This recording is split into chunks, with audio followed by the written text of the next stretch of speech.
No problem in our time is a fraction so important as that of the arms competition between the United States and the USSR.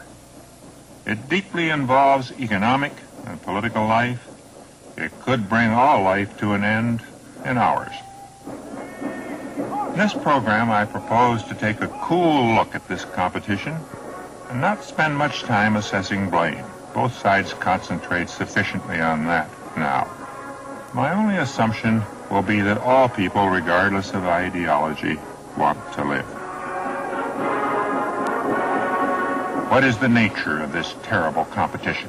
What faith sustains it? Or what ideas? How have the ideas changed with the years? And what is the escape?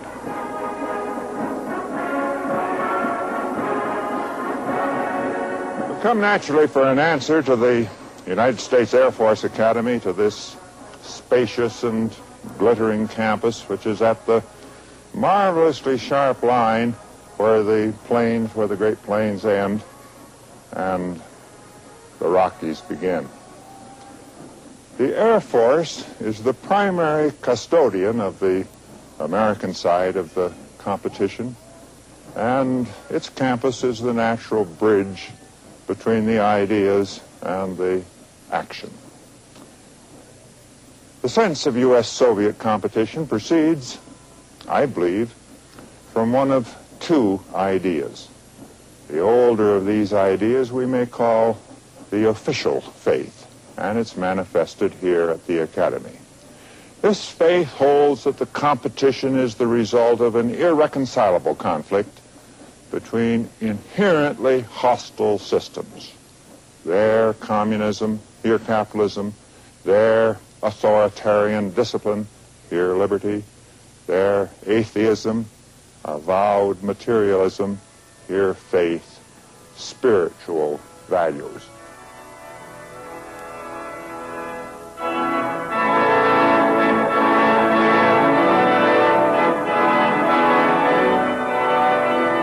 The Air Force Academy Chapel here at Colorado Springs is, in a way, a metaphor of this faith.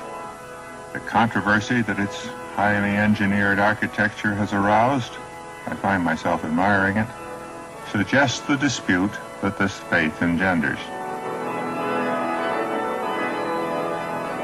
In this faith, no reconciliation is possible. Two economic and political systems are in enduring conflict. Those who believe in accommodation between the systems do not understand the depths of this difference. They are naive and thus open to the cupidity, the cheating of the other side.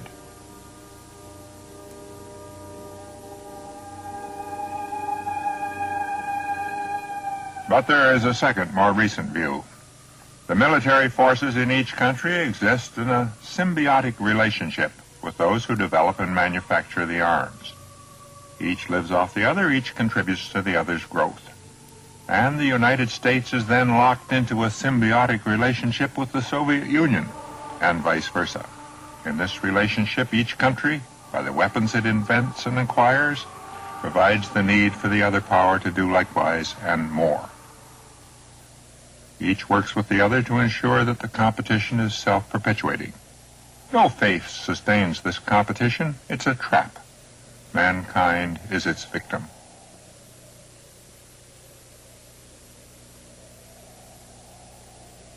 There are many ways that the history of the last 30 years might be written.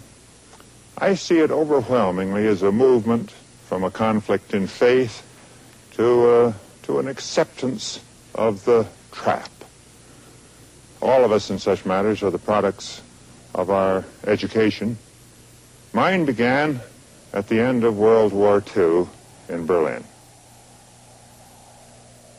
I knew Berlin before World War II. For reasons that seemed impressive at the time, I came here in 1938 to study Hitler's land and agricultural policy. My next glimpse of the city was when the American forces moved in during the summer of 1945. One thought of the landscape of the moon, and it was a phrase that came to many lips. When eventually we saw the landscape of the moon, we learned that it was more austere, more chaste, and much less alarming.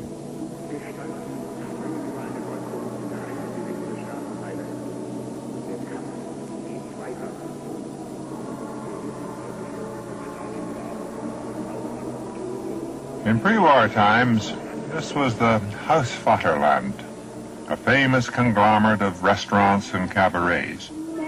Each of the different watering places featured the music and costume and food and alcohol of a different part of the Reich.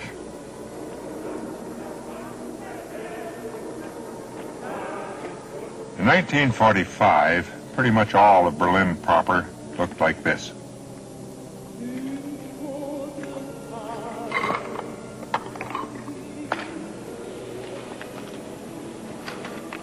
Buildings are a metaphor of the suffering that goes with war. The experience of horror is by people, but that does not persist. Soon it cannot be seen. Only in structures does it really endure. In Berlin, the horror of war endures here, endures most widely in what was once a music hall. That horror is no small thing.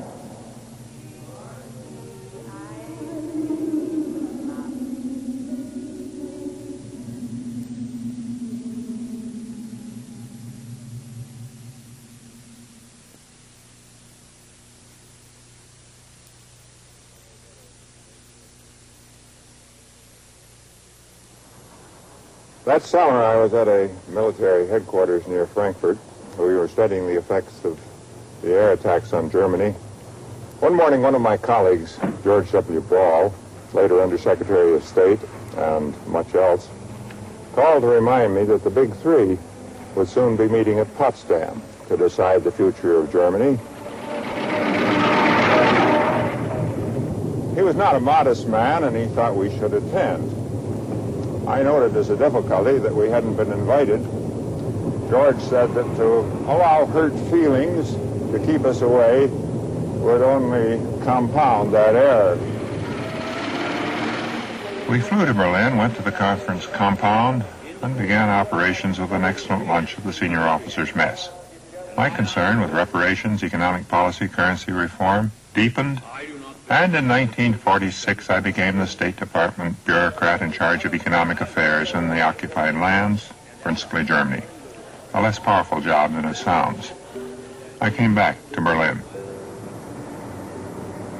By 1946, two parties had begun to take form. One party very much wanted to get along with the Russians. They, I think I should say we, because I belong to that party, saw very little hope for the future of the world unless there was peace between the two powers. And there were certain things to encourage us. When we met socially with the Russians, we saw how passionate was their desire for peace. Some of our senior military people were similarly moved. They had had experience of war, and they'd had enough of it. But there was a second party. We met almost every evening for discussion in the big villas of the Nazis and the former German rich. The bombs had taken the houses of the poor. Now the Allied occupation took those of the affluent. This second group regarded our hopes as ridiculously soft-headed. Some were only showing how tough-minded they could be. But some spoke out of a knowledge of Stalin, a genuine concern for his intentions. Eastern Europe was gone. Surely Soviet ambitions extended to Western Europe, a far greater prize. Some were conservatives who had heard of Marx' World Revolution, and the revolution could now be seen just across the lake in East Berlin. Present, too, were the pathologically belligerent, who, like the poor, were